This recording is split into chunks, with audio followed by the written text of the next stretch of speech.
Today is February 16th, 2019.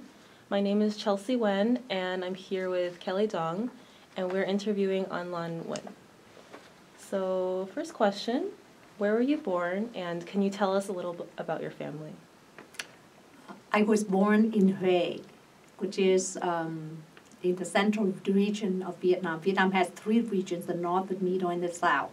And Hue is in the central region. And I was born from a royal family. So my grandpa was the Mandarin under the Nguyen dynasty. And my great-grandpa was a prince. So in the old days, they would call me Princess Emma. And but basically, my grandfather had 35 kids, 35 children, wow. 7 wives, and 2 concubines. And my real grandmother is the 3rd wife. So as you can imagine, having a big family of 35 kids, my father was not the favorite one because he's the son of the 3rd wife. And he was the only one who graduated from college, and actually go through college on his own, became a civil engineer. And my dad has been always a role model for me for hard work, perseverance, and determination for your future. And you are the one who determine for your future.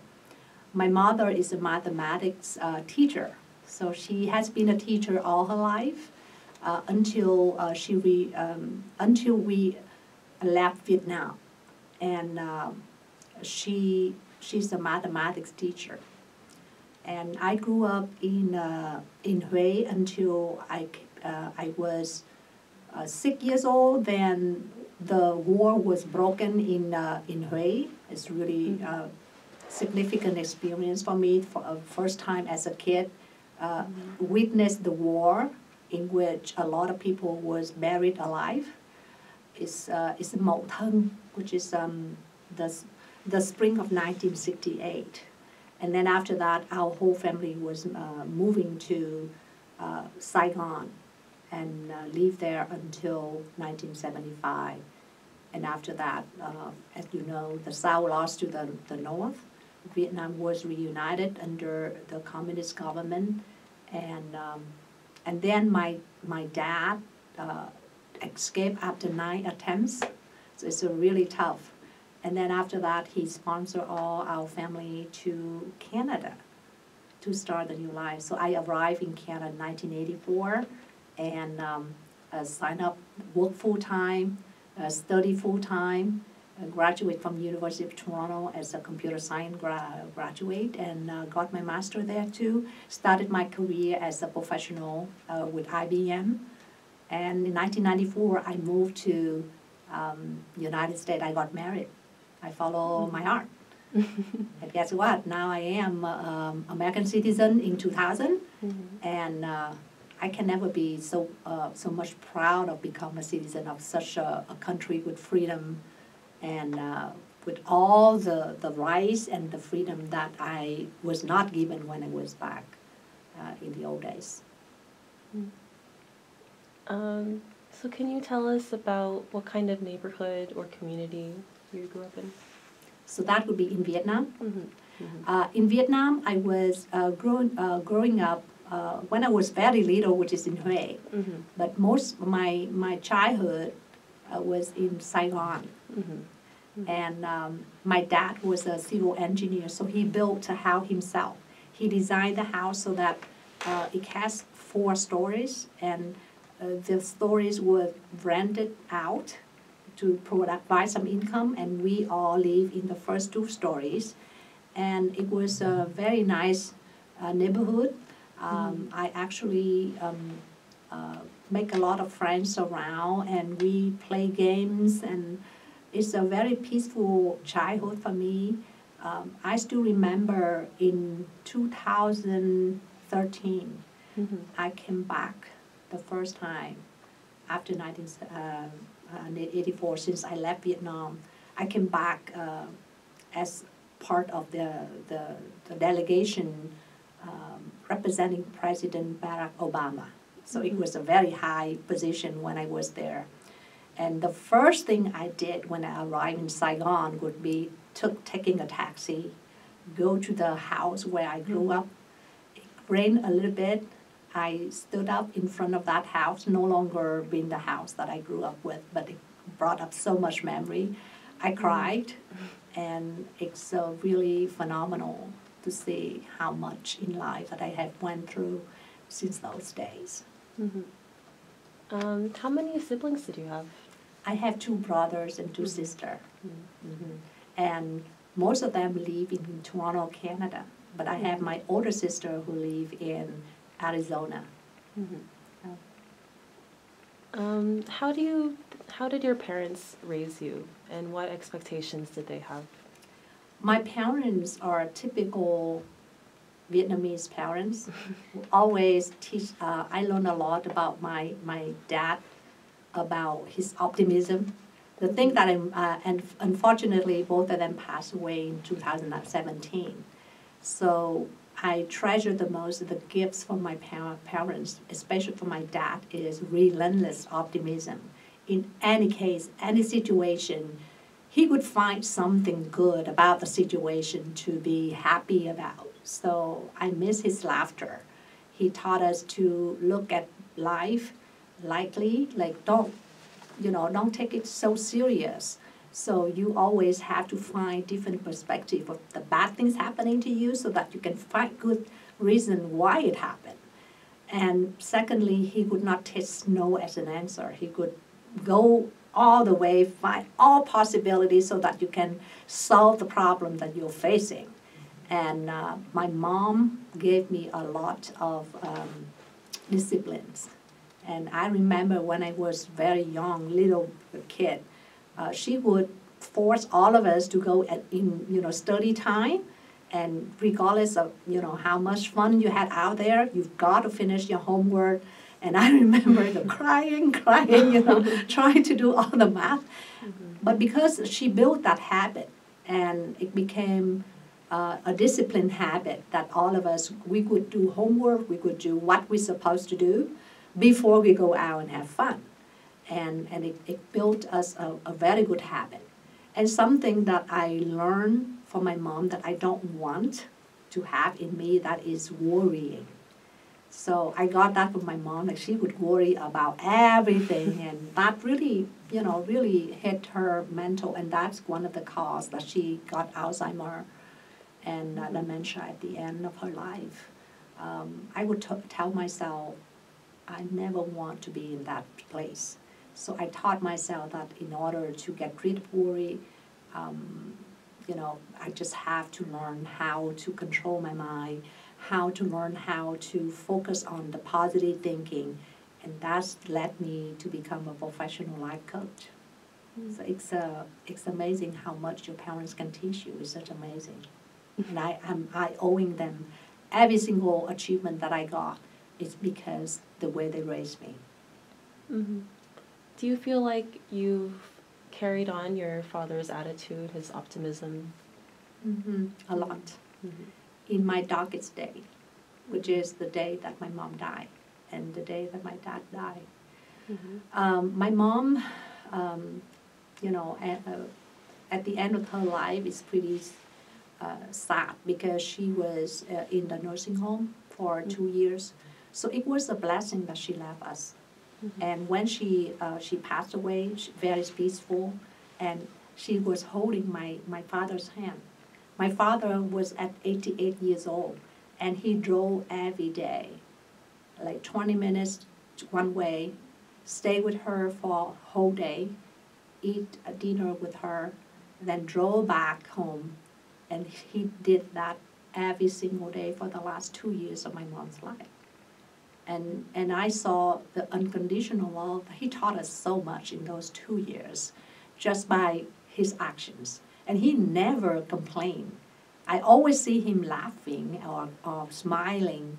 And I look at him, I don't know how he could draw the energy. An 88-year-old, he's supposed to relax and sleep. And no, he always be there for my mom. And my mom passed away when she was holding hand with my dad. So that is the blessing. But none of us there. because we all children, we just received the news afterward. But seeing my mom pass and how my dad took it, he was very optimistic, but the only thing that he couldn't face was the loss of his wife. So he went downhill, and I was there. I still remember I took the urn of my mom remain to the cemetery with him. Mm-hmm. So, and both of us take a smiling picture, so it's something that you still can be happy about because my mom is in a better place. She no longer suffer, right? But then when my dad passed, that was really tough because he's very healthy. At 88, he's still driving, and in the morning he's still driving, but I think he didn't want to leave anymore. And because he no longer want to leave, he want to be with his wife. Mm-hmm. Us children, we cannot do anything. So I sort of flying back and forth like crazy. I was living here, right? So I just go to Canada back and forth just like every other week. And I witnessed the last moments when my dad has his last breath, and it touched me deeply. The last 4 sentences that he told us taught me the whole lesson about life. He said, "I love you. I thank you." So he actually thanked all of us children being there for him. So I love you, I thank you, I am happy. And he tried to smile even in a very tough condition because at the time his body no longer functioned. So the doctor told us he's leaving, he will pass within the next few hours. So we knew. But he still tried to smile. I'm happy. And then finally, goodbye all of my children. And with that 4 sentences, I will forever remember the lesson from my dad, which is from his heart. Live happily, right? Be thankful. So he thanked you. And and just giving love. He loved the children. He loved his wife. He just gave out love. So that's what he taught us before he left.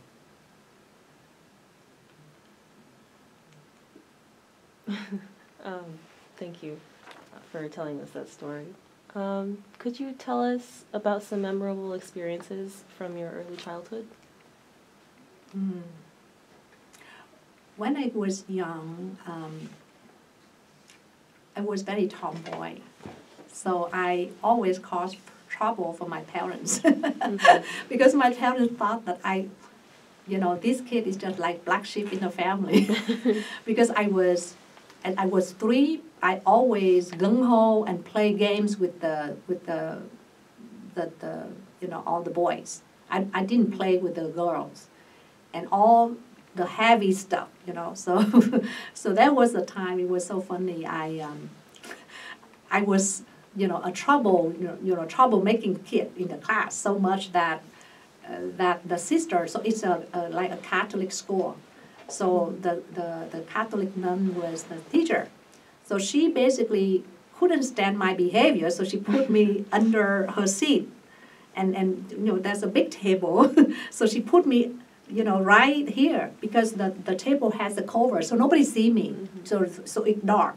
I only see her shoes, right? And I ended up fiddling with her shoes and caused so much problem that okay, miss, you go back to your seat. But I still remember I was not fearful of anything. So nobody can make me fearful of anything. I would do anything, I would try anything. But I lost that when I grew up.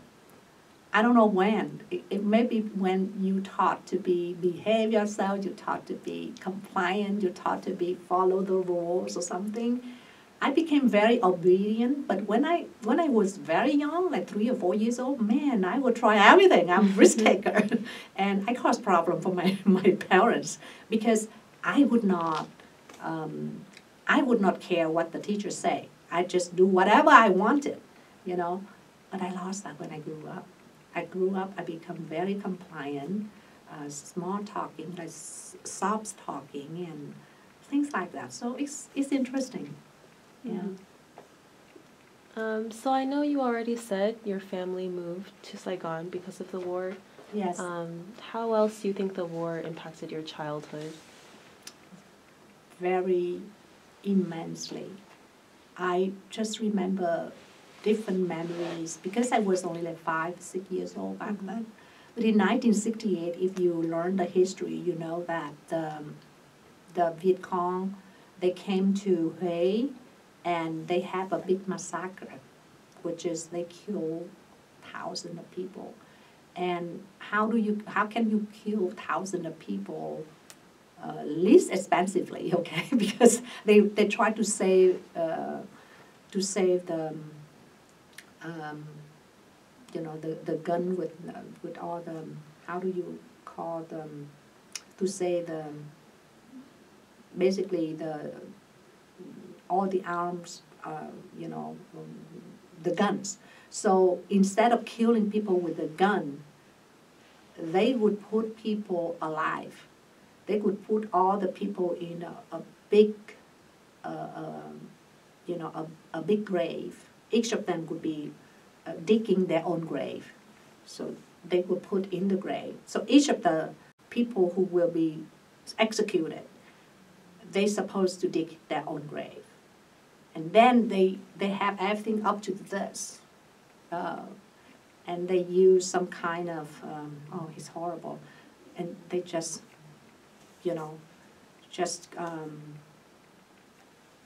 bang it on the head until the people die. It's horrible. And I was not witness as a child. Of course, nobody let me see those. I remember my mother, my father, they all crying, and they have some relatives, friends that was in that bunch of people that was executed, and there was a large effort, like after the Viet Cong receded, and then people can come and try to find out who were killed, who were not killed.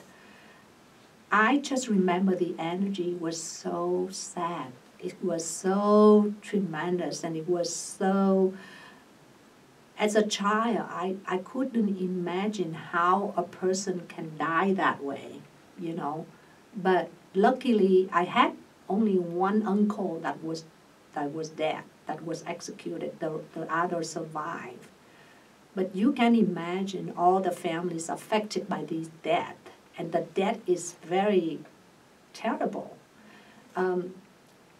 It caused me a big sadness that I couldn't explain. I was only a child. I don't even can articulate my pain, but the collective pain that I observed by being with my parents and all the relatives and going around, and there's a large Boy Scout group that actually going around and helping people to find, and they all trying to be helpful. That's the only thing that I feel good about, because these are young people that helping, It's just like a disaster happened, but this is a disaster caused by human being. It's not by the natural disaster. So somebody actually killed thousands of people and killed in such a really violent way. I was a child, but I still remember until these days. What I can tell you is that it didn't shape my life until my escape, then I could share with you that how it shaped my life, because back then I was like 5, 6 years old. What a 5, 6 year old can remember? I only remember the energy. I never want to be there. I never want to be in that place that is so low, so deep. And people can be so cruel to people, and it's just so sad. The sadness is unimaginable. And that caused me some nightmare. But when I came to Saigon, I was a kid, so I adapted. So, but now U.S., it all came back. So can you tell us about your family and living situation and how the new Vietnamese government affected it at the time? So after 1975, my dad came to re-education camp because he was a civil servant. He's not in the army. He's an officer, so he is some kind of high ranking in the government. So if you are at a certain level, you got to go to re-education camp. So my dad came there for about 7 months, and he didn't like it. My mother was a teacher, so she continued to teach, and all of us go to the same school that she taught.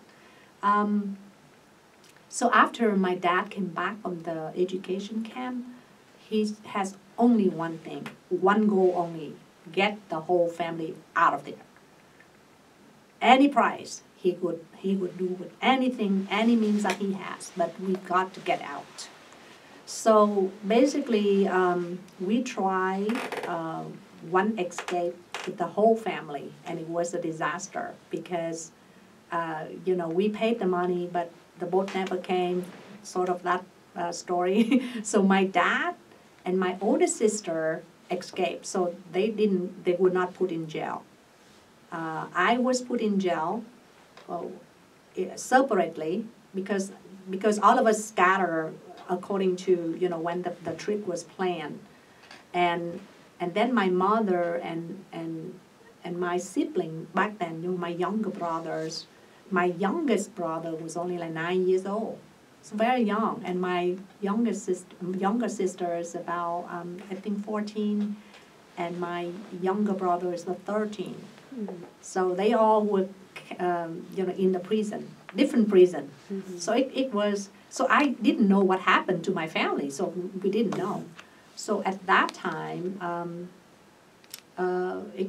it's all scattered, and then some miracle happened that finally we all get back together, and and my dad tried to escape about 7 times, 9 times. So he succeeded after the 9th attempt.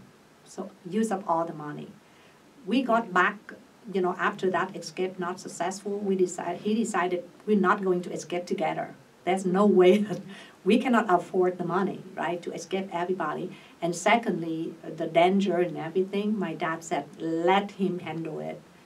You guys just stay home and go to school. So we came back to school. And I actually got, I really love to study. I was an A student. I really want to become an engineer back then. So when I applied into the university, because of the track record that our family escaped once, they ranked me as the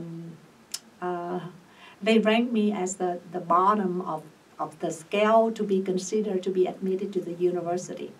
So you are admitted to the university not based on your merit. Your merit is only some scale, but the main thing you've got to belong to the 1, 2, 3, 4, 5 up to 15. And I was ranked at the 15 because my family escaped. So guess what? I didn't get into the university the first year. Mm-hmm. So it's all of that. But so that's why my mom tried to send me to escape. So I tried twice. I was put in jail another time. Mm-hmm. But finally, we used up all the money. And my dad ended up sponsoring our family from Canada. And finally, in 1984, our whole family reunited in Canada. Mm-hmm. Yeah. So how was the resettlement process once you got there? Very nice. Actually, my dad came to the escape that he was successful. He came to, I think, Malaysia, and from Malaysia he was accepted to Canada first, mm-hmm. not U.S. So that's why he came to Canada, and he speaks French very well. Mm-hmm. So that's why he chose Canada, and he chose Montreal, because Montreal they speak French as the main language, and he got a drafting engineer.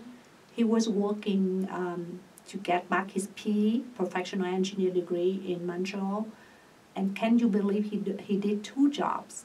During the day, he did the drafting engineer. During the night, he could do the worst job that nobody wanted to do, but it has money so that he can send back to the family.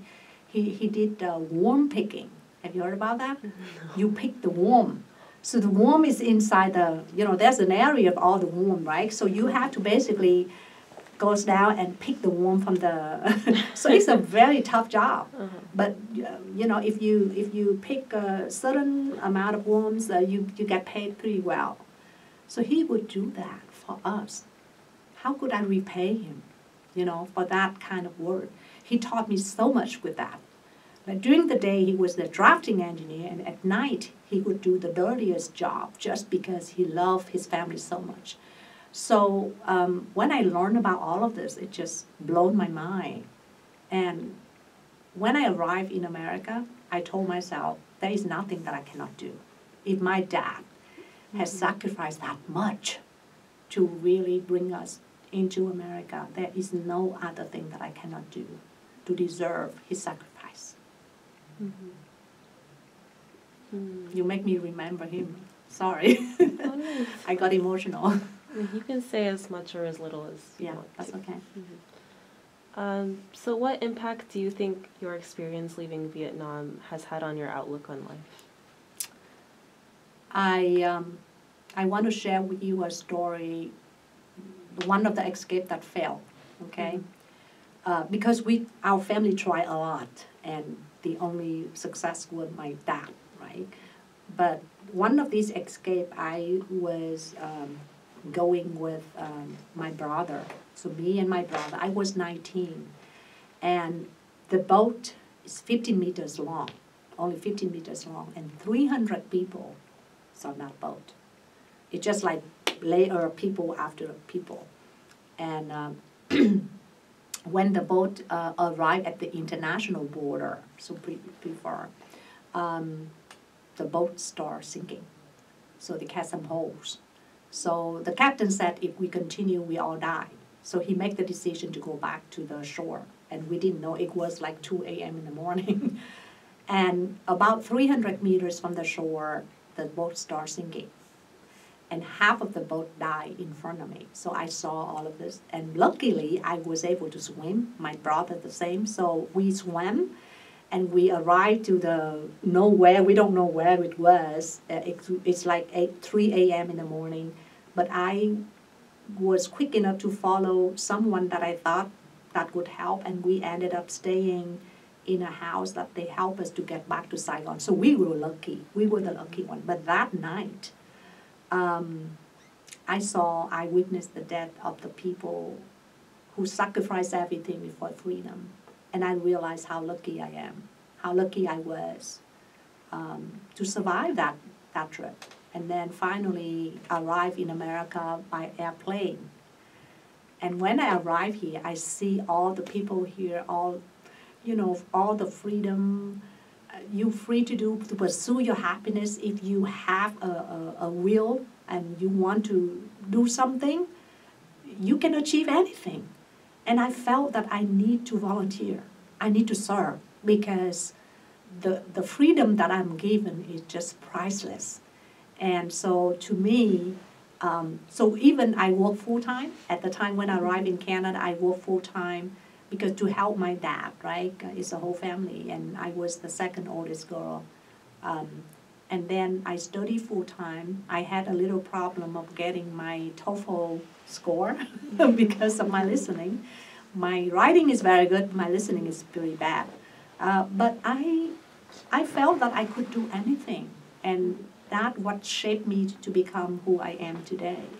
Whenever I was handed to me some problem, some life challenge or life obstacle, I'm telling myself I'm lucky, the luckiest girl in the world. I got all the privilege to stay alive and matter. And that's all matter. I'm still alive.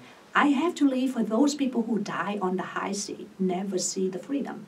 I have to live for the people before me who die in the jungle, never know their future, their families.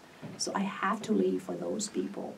And I have no right to become disappointed or to become hopeless or to become depressed because I'm so lucky. I'm so blessed.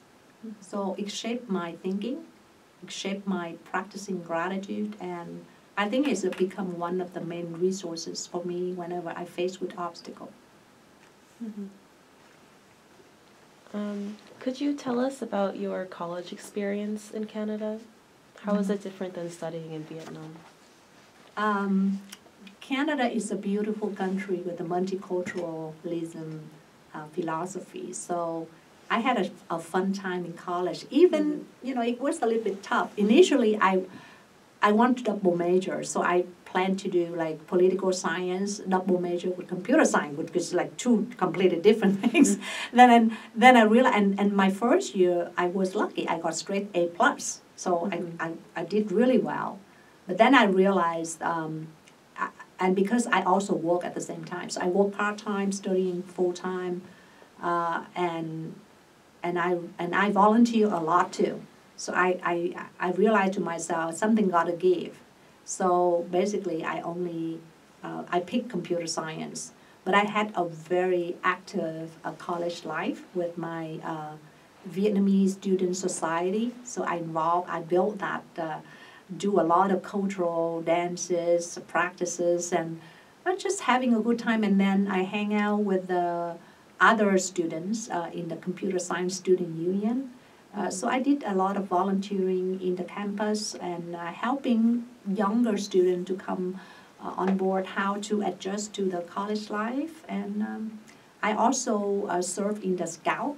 I'm a crazy person. I do everything that I could in terms of serving, because I believe that I am so much blessed. I've got to pay back the blessing that I've received by becoming a good citizen. So I was also involved in Girl Guides of Canada, which is like a Girl Scout in Canada. And I was a guider in charge of a brownie pack. Brownie is the age from 6 to 9. They're very young little kids. I enjoy that immensely. So that's my second family, which is 50 girls. They all grown up right now. But I still remember those days. So much fun. I never had a dull day. Always busy and helping other people. And then there was one year that there was forced repatriation for the refugees at all the Southeast Asia camps. And I don't think I slept those days. Like I volunteered during the night. I really work with they call Operation Lifeline, which is an initiative by a York professor, York University, which is another university. They have a refugee resettlement project. And I would volunteer there, and we try to get more sponsorship from the Canadian families to bring in these families from the refugee camp. And that's one time that I was planning to take off one semester just to go to the Southeast Asia to help. And my parents would scold on me like, no, you don't want to stop studying, you got to study. So I stopped my crazy idea. But so my college life was beautiful, full of color. After I graduated from college, I still continued to be involved with Scout. But then I also founded a youth center. And I saw the need, and I said, hey, there is no environment like that. Why not? I created it. So I'm that type of person. If you don't have what you want, you create it. So I created a youth, it's called Vietnamese Youth Center of Toronto. And it started from 3 members to 200 members. And we have a budget of $65,000. Do lots of youth-related stuff, and mostly just have provide an environment, healthy environment for the youth to hang out and have fun.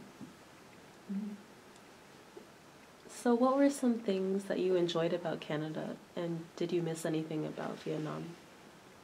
For Canada, I enjoyed the most is the people, the friendliness, and I felt really belonging the first day I was there. So people very welcoming. They really promote the multiculturalism. So I don't feel that I was different when I was there. Everybody was so friendly. So that's what I like the most. What I missed in Vietnam was, I guess, the weather, the people. The weather is very warm. Canada was very cold, so that's what I miss. And I don't know. I spent a chunk of my life in Vietnam, and I love the country. I love the people there. So I basically miss a lot of friends, right? But life moves on. Like You know, I became Canadian. I love Canadian. I still love Vietnam, but now I love Canadians also. And then I moved to United States. Now I love United States. So, you know, it does not limit me from loving Vietnam. So I can love all the three countries the same. Mm-hmm. Was there a strong Vietnamese community in Canada where you were? Yes, yes. I actually created it, part of the, especially to the youth. Because like the older, there's a association called Vietnamese Association of Toronto. So they were founded even before 1975. So it's there always, it's just like an agency provided services. So I volunteer a lot with the VAT. But then I found that the youth have a unique demands because they're born here or they came here very young. So their speaking Vietnamese not that good. And they assimilate to the Canadian culture. But they still have a longing to understand more about their own culture. They have a longing of understanding their roots and also at the same time still want to integrate to the new society. So it's a unique challenge. So I founded the youth center because of that.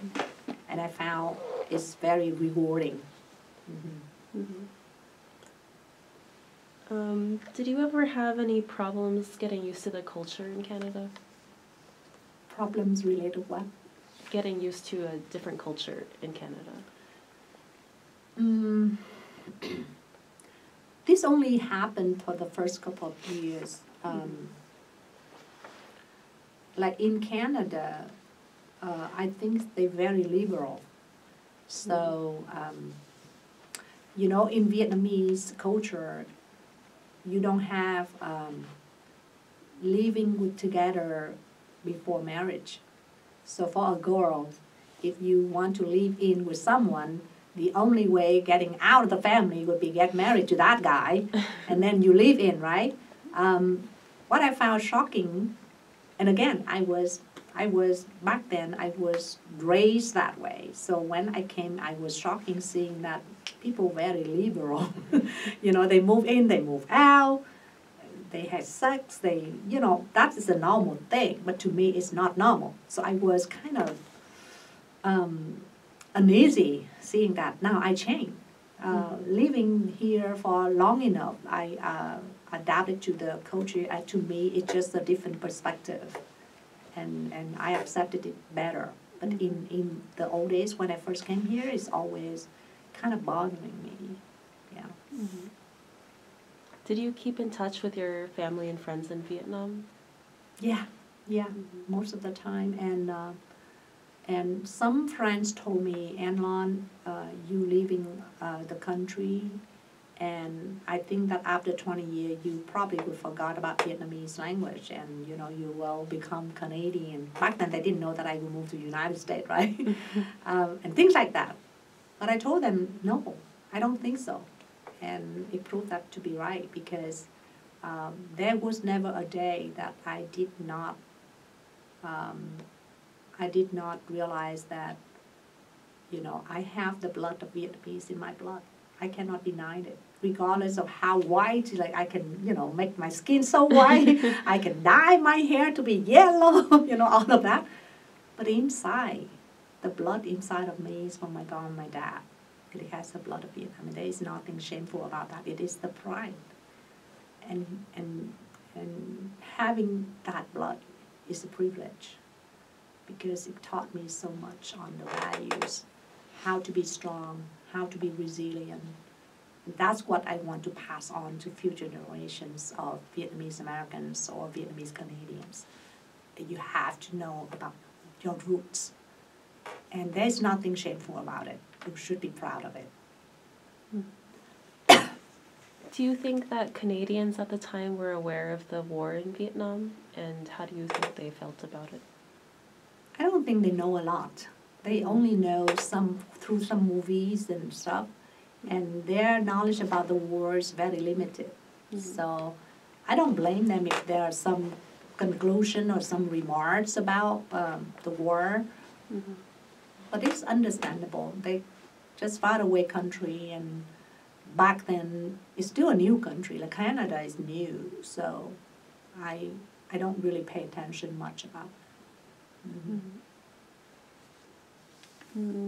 So why did you choose to study computer science over political science? Well, it's a good question, and I think it opened another can of worm. Basically, I was raised risk averse. So anything, when you make, and this happened a lot, and now I become an advocate for all the students who are choosing their career. Because when you make a decision on what kind of career you would follow, normally you would say, okay, what is the safest way to achieve that? You never ask, okay, what really alive in me, what really, that make me thrive. It's just like, okay, what is the safest way, the least risky way that I can have a job and I can pay some money, to pay rents and get some good income. And it's not like nothing wrong about that, but it is the dominant factor when we choose a career back then. And as the first, the first generation coming to America, and my dad had to work two jobs, right, to support my family. And my mom, at the age of 52, she came back to school, and so that she can get a job to support us. It's all haunted me about I'm going to have enough money to pay, for the stuff. So the driver at the time was not which one I would love the most or which one I would be the best, like use my best gift, right? So I chose computer science because it's the safest way. First, I'm always very good in mathematics. I get grades easily. Secondly, it's a safe job, quote unquote, because back then computer science is a very high demand. So there's the job security there. So I will make sure that I got the job when I graduated because I need that to help my parents. So all of that driver make me choose computer science. It was a good choice. Now I still can say it was a good choice because I had a very good career in IT, information technology, and I got scholarship. I got scholarship right in my second, third year internship. Led me to, even get the job before I graduate. I already get two offers that I can choose, Bell Canada and IBM. So I started my career with IBM Canada and then moved to the States, continued working on, and I got a computer science master as well in University of Toronto. So I didn't say anything that bad because it turned out good. But I only changed my career 2 years ago.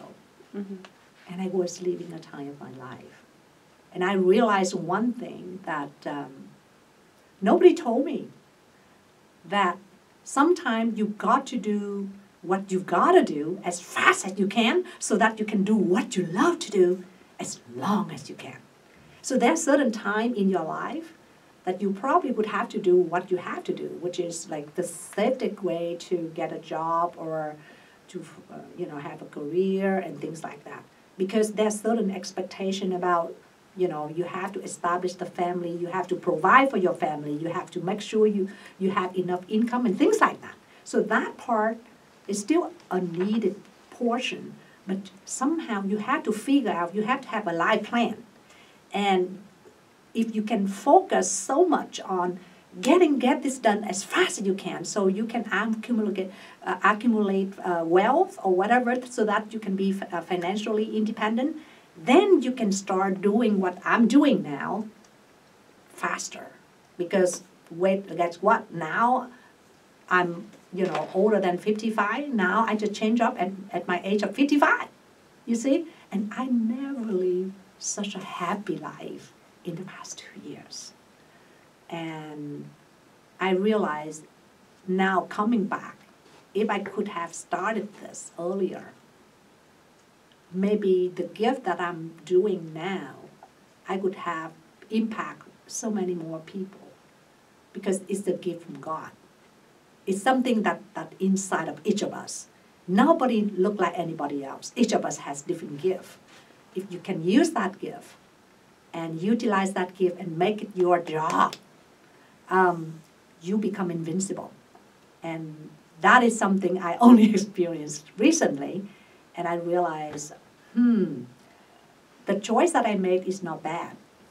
But if I had a change in those early days, life would probably be tremendously different in a very positive way.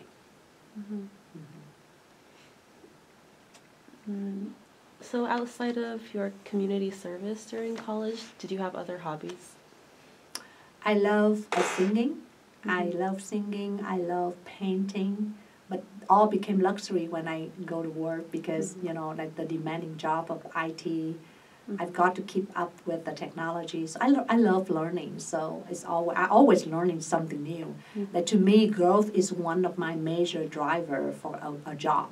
That I cannot sit on a job that doing the same thing again and again. I need to continue to grow, to continue to learn new stuff. And that's why I was good at IT, because your technology change all the time, right? So about hobby, I love reading. I love volunteering. Volunteering is a big part of my life. Actually, volunteering actually bigger than my full-time job. So there was a time that I was working 50 hours, that's my paid job, okay, 50 hours per week. I served on VCSA, so there was the time that I volunteered like 40 hours per week, so nearly another full-time job. But then when I served on the board, then I was coming back to school. And there was a time that I was appointed by President Barack Obama to serve on a national foundation. And I had to go to DC every quarter. And of course, talking to people in Vietnam, like during the night, it would be the day over there. So basically, I slept very little those years. My workload is like 80 hours per week. So I felt that it's in my blood that I love volunteer work. I don't know whether it's a hobby. If you can say that it's a hobby, then it's a hobby. Yeah, and painting, writing, talking, especially mentoring. I love mentoring younger people. And that led to the path that I'm doing right now. For a living, I'm a professional life coach. I never feel so much satisfaction doing that job. I just love it. How did you meet your husband? We met at a youth conference. Where else? Both of us are very active in the community, and it's a long-distance relationship, and we only met 6 times before we got married. Oh, wow. Yeah, but he wrote me 275 letters. I number it. It's very special. Yeah. Did you have any children? We don't. And that's another. Now people can be dreadful about that, right? People can be so sad about that. But I chose a different path. I look at it as God wants us to be committed to the cause that we serve.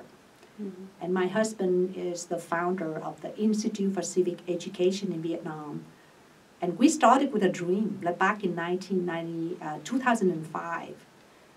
He was teaching at the University of Houston and teaching at Michael DeBakey's High School for Health Profession. And I told him, if you love education, you want to do something, do it. Because don't wait until you retire, be so old, you don't have enough energy. So he quit.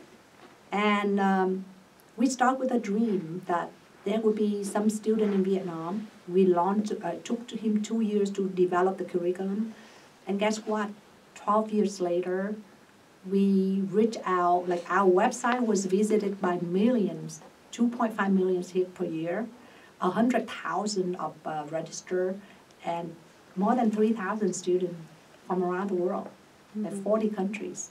It's just amazing to see how far you could go when you have a good intention to serve people. And so in 2007, I make a major decision in my life to stop working in corporate and helping him to support him in the ICB and working full-time then. But of course, working in nonprofit, you don't have money. Then what I did was we started a social enterprise that provide fee-based training and coaching services so that we can make a living. And I enjoyed this so much. So what made you decide to come to Houston? My husband. Oh, so My he husband was- live here. Oh, okay. Right. So it's simple. You follow your heart. Mm-hmm. And at the time it was tough because I never live far away from my family. I got a scholarship from Berkeley when I was finishing my undergrad degree, but my dad told me, if you want to study here in Europe T, don't go far. Girls not supposed to go far from family until she got married. So, being a obedient daughter, to me, it's okay. But so when I met my husband and I realized that, we meant for each other, I chose Houston because he's lived here. That's simple. Can you talk about some of the similarities and differences between living in Vietnam, Canada, and the United States in Houston? Living in Vietnam, it was so far away from me, so I would say living in Canada and living in U.S. Now, I came back, when I served on the Vietnam Education Foundation, that is when I had the chance to go back to Vietnam. And it's a different Vietnam that I knew. So I would reserve the comment about living in Vietnam because I did not have enough experience for Vietnam nowadays. What I can tell is that there's a large population of young people eager to learn, and that's why my heart is where it is. I want to serve them. And that's one of the major reasons why I quit my job without hesitation, because I want to focus on developing some program to serve the younger generation in Vietnam so that they can become the best version they can be. And from that, hopefully the society will be better and it could create some necessary social changes to change the country to the right direction. Compare Canadian and U.S. is more doable job. Living in Canada is steady and people are less competitive, very friendly. Now in Houston it's very friendly too, but it's changing because of the diversity. Like our city become one of the top diverse city in U.S. It was not when I first came here, but now it became, so it's dynamic, it's keep changing. I think the lifestyle in Houston or in America overall is much faster than in Canada. In Canada, people are more laid back. They tend to enjoy life more, and they tend to be less competitive. And to Canada, multicultural is something that built in.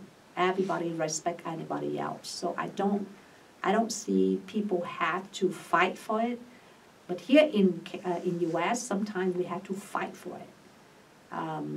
It's making better. It's making progress. But overall, I think in U.S., but U.S. has much more opportunity. It's truly the American dream, land of opportunity. Because if you have some dream and you have the determination, U.S. would give you all the tools that needed for you to be successful. Canada might not.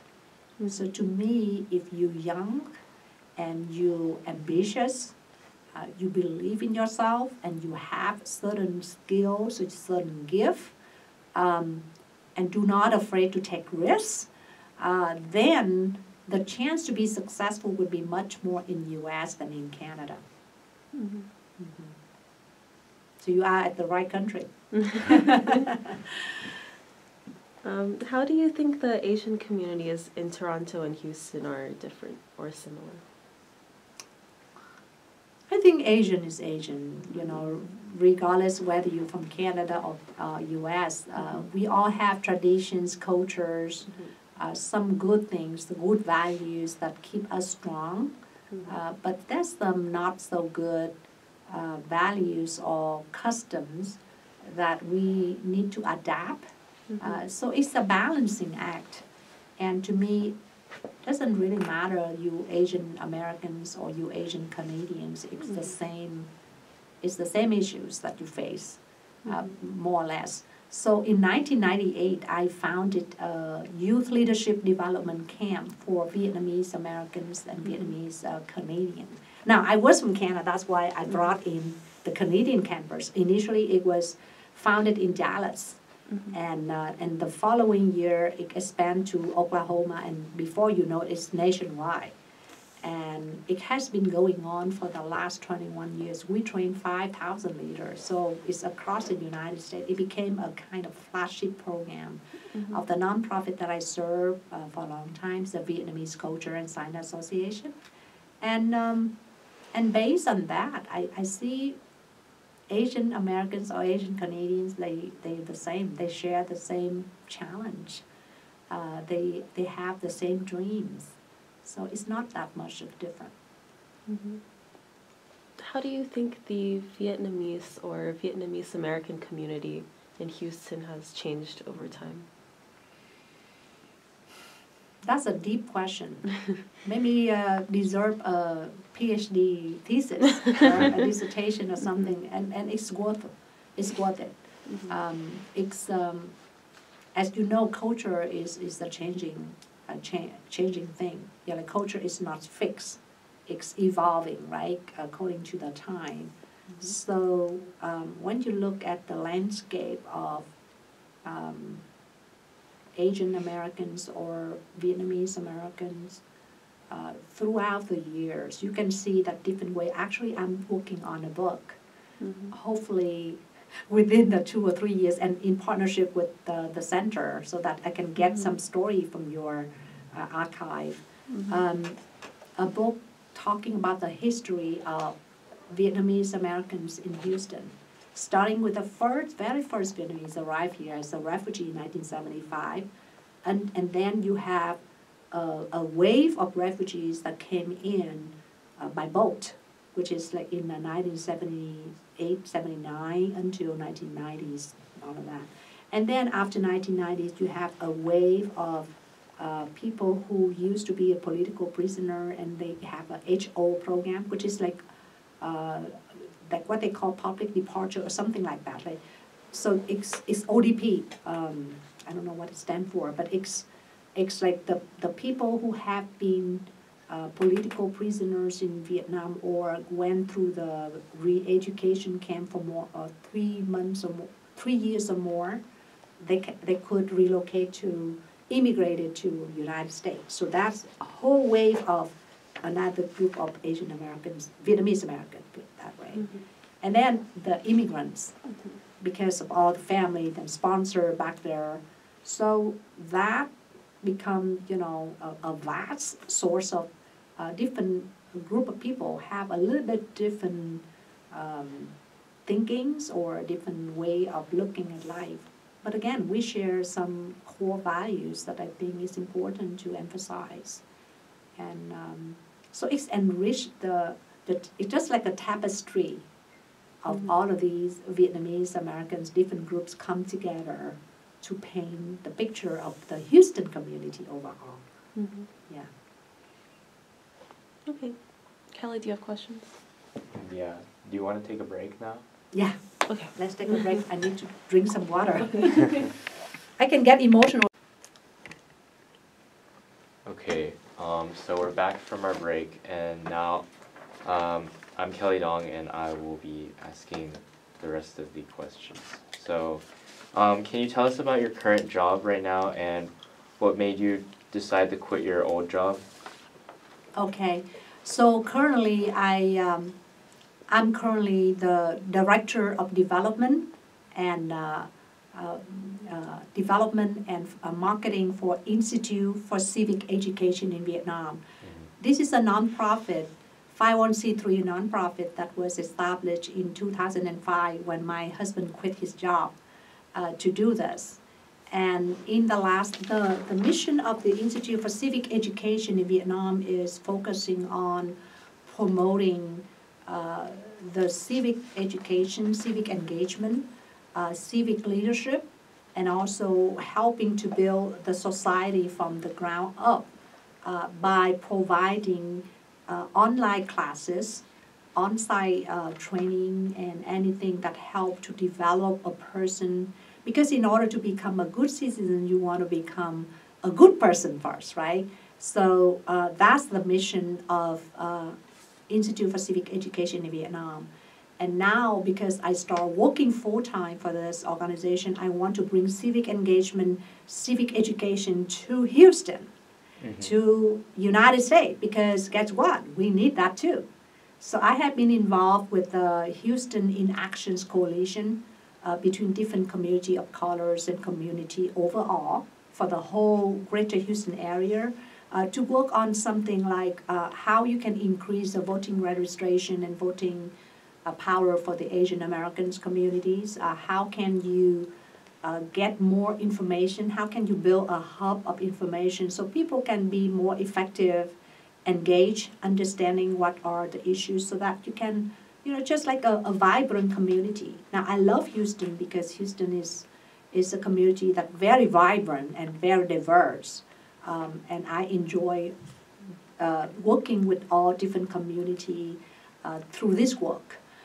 However, as I mentioned, because it's focused in Vietnam, so we actually have a lot of online classes that gear to students in Vietnam. We develop the class in Vietnamese so that the Vietnamese student can learn from it. And there's a large department of translation where we translate all the work of Plato, of Aristotle, Jean-Jacques Rousseau, John Locke, Thomas Paine, and even a book from Zachariah, Farid Zachariah, who is still, he's not classic, he's still modern, and he's an anchor for CNN. So that's one of the job that I do. Also, I started a social enterprise. It's called Lyceum, Life Skill and Professional Development for Success. I strongly believe that each of us as a human being has so much potential inside. And sometimes people only exercise about 5% or 6% of their human potential.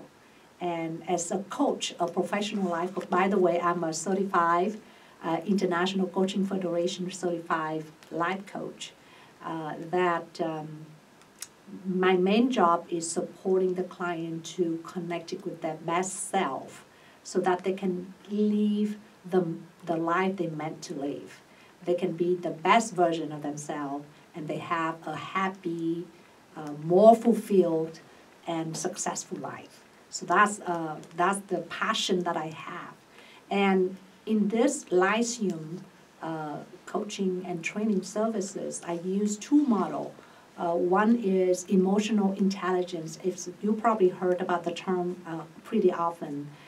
There's had been so many studies, and it became a discipline of emotional intelligence, became a discipline in psychology that studying why is it so important.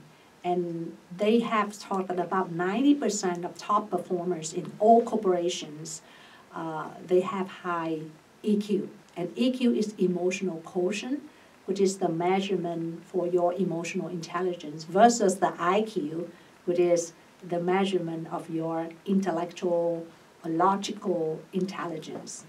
And people saying that EQ become one of the key competency to help you to be successful, not just in life, in work, but also in life. And one of the models that I'm building right now is promoting people to develop their emotional intelligence, because emotional intelligence can be developed. So it's not like, oh, I was born with that and I cannot change. You can actually deliberately, intentionally changing your behavior, working with a coach or working with a mentor to really develop your EQ. And the model that I use is the Ba-On model, which is talking about your self-management, your self-awareness. It's called self-perception. Self-expression is how you communicate to outside world, how you aware of your emotional awareness. and how you can be independent. And then it talked about interpersonal skill, which is how you interact with other people, how can you practice empathy so you can understand other people's perspective, and how you can practice social responsibility in your community. And then it talked about decision making. Now, every single moment in life, you are making choice, and you are the choice you make. Agree? Because basically, from the point that you get up in the morning until the point that you go to sleep, you make constant different choices throughout the day, right? And those making decisions are one of the key competency that we have in the EI model that I'm using. And the last one, which is a very important one too, is stress management. Now, who would not have the stress living this day in a modern society, right? You have so many things that you want to do. You only have 24 hours a day, but you have demand from work. You have, if you have children, you have demand from children. You have spouse, you have demand from spouse. You have demand from your parents and the society and friends and you name it. I mean, it's endless pressure. And the expectation from each of the parties toward you and your performance.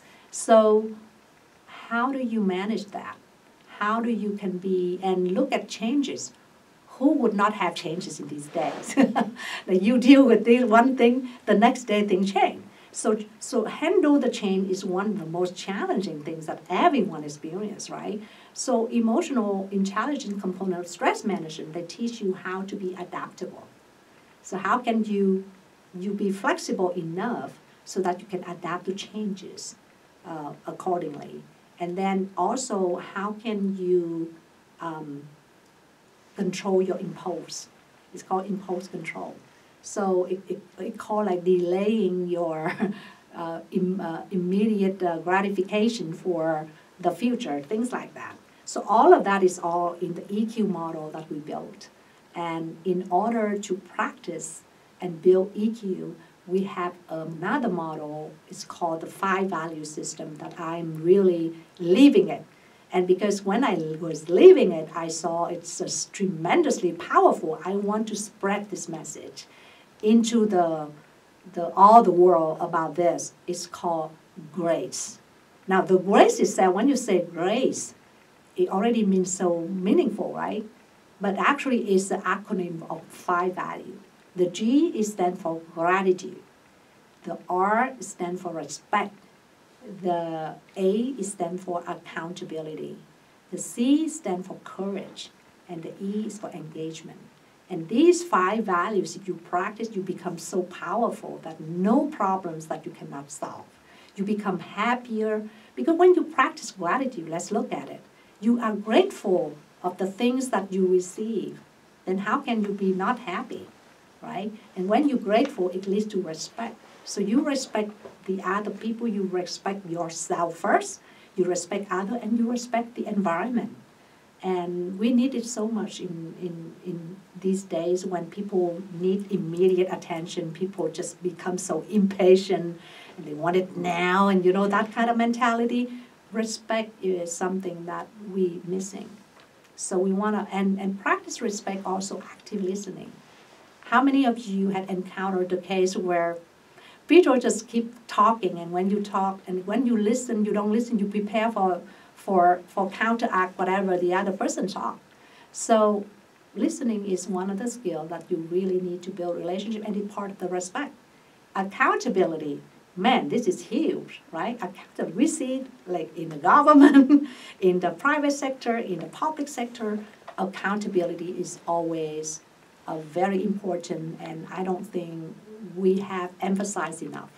And accountability is not talking about you responsible for the thing you assign, but you also responsible for the things happening to you and how you can own those, like you own your own emotion and you choose the emotion that really empowering you to be successful. And that's what accountability that we want to promote. But accountability is tough, right? Nobody say that it's easy to be accountable. Even the thing like, okay, I know that I exercise every day, it would be good. But in the morning, get out of your bed and go into a run. Oh, sometimes it's so tough, right? So you need the C, which is courage. Courage is that you've got to have the courage to do the thing that you fear of or you don't like, but you know that it's good for you, so you have the courage to do that. So in order for accountability to be successful, you've got to practice courage. And the last value, the E, is engagement. We live in the world together. You are one of the 8 billion people in the world, but the 8 billion people in the world would not be humanity without you. So we are all interrelated. So we are all interconnected. The fact that today I sit here and talk to you and be connected with you is just a wonderful miracle, right? So, but people don't appreciate that. So engagement is teaching people to connect, and you connect to yourself. You need to connect to yourself first before you connect to other, and then connect with the environment. And you see, if these 5 values, grace, intertwine with each other, you would become a person that totally at a different level. And that is what I am ambitious to really create, this kind of mindset, this kind of program. And my dream is that seeing all kids in America, in Vietnam, practicing grace so that they can be the best version they can, and nothing that can stop them to achieve their greatness. So do you think that your experience in computer science and your corporate job have prepared you to be more successful in your work for the community? For what? Working in the community. Oh, absolutely. By profession, I'm still have a PMP, which is Professional Management, Project Management Professional by PMI. So all my life, I have about more than 20 years of project management experience, program management, and portfolio management. So I teach. I can do it like with my eyes folded, okay, like blindfolded. It helped me to be very systematic. So whenever you involve in a community organization and you do some event, it helps you to plan out. It helps you to ask questions about risk management. Okay, how about this? What's your assumption? Challenge your assumption. And what happens if the risk happens? How do you do risk planning, response planning? And communication, human resource. How can you build the team together to work on the project? Because you cannot do it on your own. You need people, you need the community. So all of the skill set that I learned from my corporate job, it helped me tremendously in organizing activities, plans, and we did something very crazy. I remember back in 2001, if you remember, we had a really big incident that the terrorists and the tower come down, and the whole community was so shocking. And I remember sitting in the office, everybody just like, we've got to do something, we've got to do something. So VCSA cooperate with another 20 Asian organizations in Houston. It took us only 4 weeks, and we organized a walkathon we call Walk for America. And all the proceeds, and it's right at the University of Houston. And we had 5,000 walkers, and we raised $85,000 for American Red Cross to help with the victim families.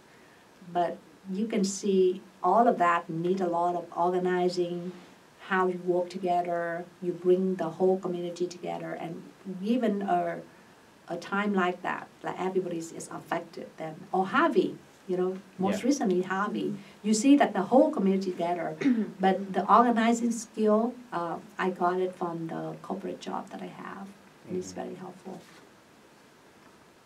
Is there a specific cause that you are most passionate about? Yes, I just share with you, I'm passionate all my life. I'm passionate about helping other people to achieve their greatness. I strongly believe that we exist here on this earth for a reason. So being a human being, like just imagine what is the chance that you become a human being, 1 out of 400 trillion, so that, you can be conceived. And guess what? You are a miracle. But we are not aware of that unless you practice grace, unless you really understand who you are, what you're here for, and go for it. Never give up. If people telling you that you're not good enough, you're telling them, I am good enough. And believe in yourself. You've got to believe in yourself